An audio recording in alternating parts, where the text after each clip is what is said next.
4คู่เด่น2ตัวล่าง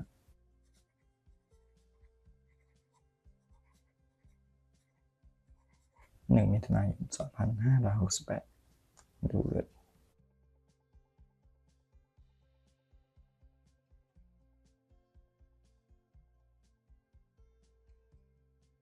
สวัสดีครับมาดังวันนี้เล็กมันครับวันนี้มาดูสูตร4คู่เด่น2ตัวล่าง4ที่ครับสูตรที่1นะครับหนักหมื่นบวก10บน2ครั้งบวก1บนบวก3หนทีจากนั้นบวกไป6แต้มครับสูตรที่2ครับหนักหมื่นบวก10ล่างบวก1ล่าง2ครั้งบวก2หนทีจากนั้นบวกไป2แต้มครับเดี๋ยวไปดูวิธีคำนวณ2สูตรนี้พร้อมกันครับ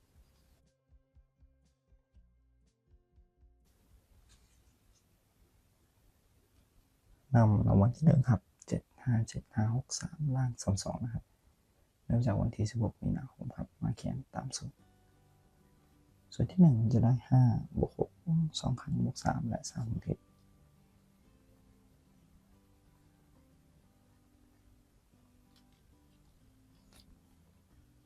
จากนั้นเราลงตัวเลขได้23ครับจะได้รับหมายเลข3บวกเพิ่ม6แต่เลข9ครับส่วนที่2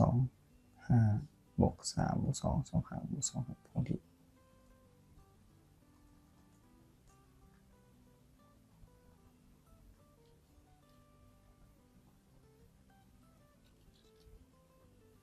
ผลรวมได้14ครับจะได้เลข4บวกอีก2แต้มเป็น6ครับเลขที่ได้34 36 94 96ครับล่างออก36ครับ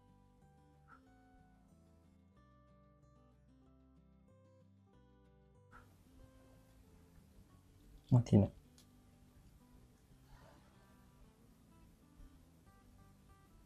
ต่อไปครับงวดที่2 6 6 9 6 8 7ล่าง26ถึงวันที่1เมษายนใน6บวก8 2ครั้งบวก7และ3ที่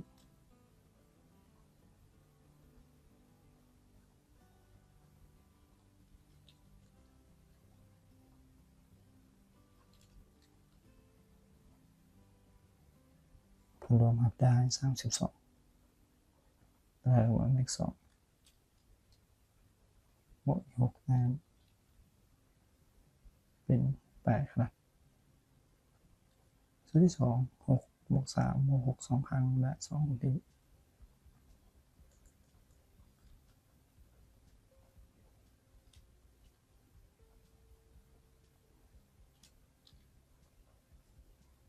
ผลรวมครับได้23หนักน้อยเลข3บวกอีก2แต้มเป็น5ครับเลขที่ได้2 3 2 5 8 3 8 5ครับล่างออก8 5ครับต่อไปนะครับเป็นงวดที่3วันที่1 2 6 6 2 2 7ล่าง8 5ได้6บวก2 2ครั้งบวก7และ3ที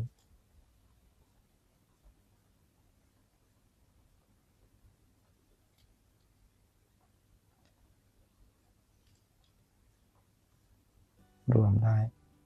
20ครับหลักหน่วยเลข0บวก6แต้มเป็นเลข6ครับ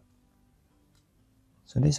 2หนักมือนะครับ6บวก8บวก5 2ครั้งบวก2ที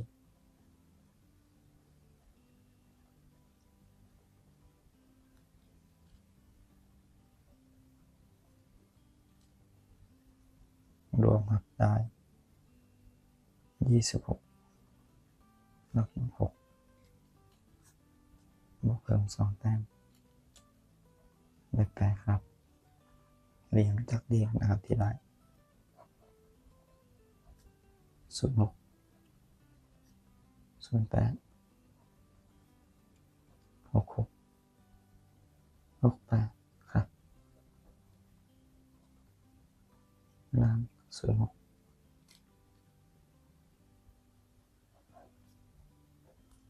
ครับต่อไปนะครับหมวดที่4รางวัลที่1 2 1 3 3 8 8ล่าง06ครับได้1 8 2ครั้งบวก8และ3คนดี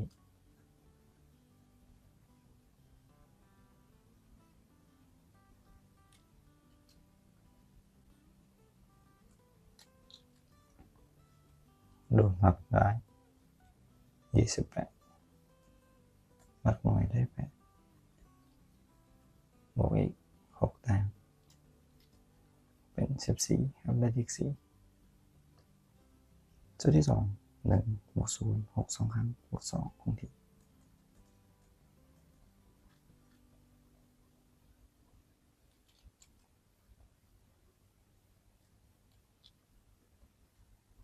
รวมครับได้15หลักหน่วย5บวกอีก2แต้ม7ครับเลขที่ได้85 87 45 47ครับล่างลบ87เข้าในวันที่4ครับ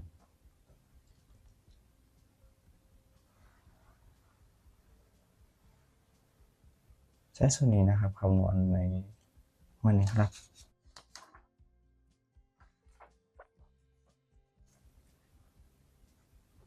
นำรางวัลที่1ครับจากรางวัลที่ผ่านมา251309ล่าง87มาแข่งคำนวณ5บวก0 2ครั้งบวก9และ3คนที่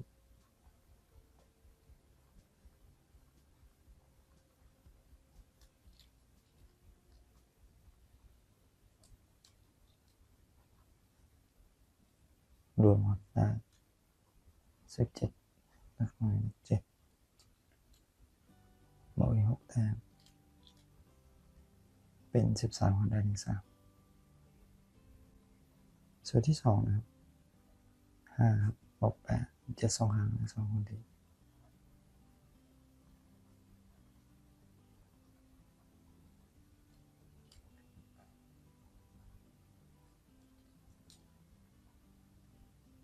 รวมครับได้29หลักหน่วยเลข9บวกอีก2แต้มเป็น11อีก1ครับเลขจากสูตรที่ได้เป็น79 71 39ครับและ31ในงวดวันที่1มิถุนายน2568ครับมาสรุปกันอีกครั้งนะครับ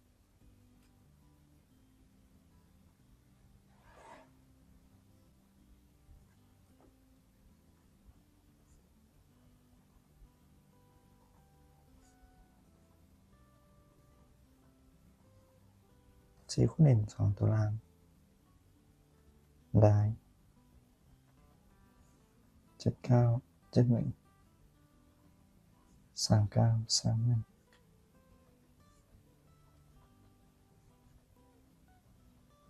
1มิถุนายน2568ครับ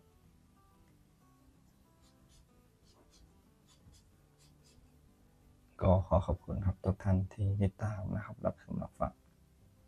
สำหรับวันนี้ขอให้ทุกท่านโชคดีสวัสดีครับ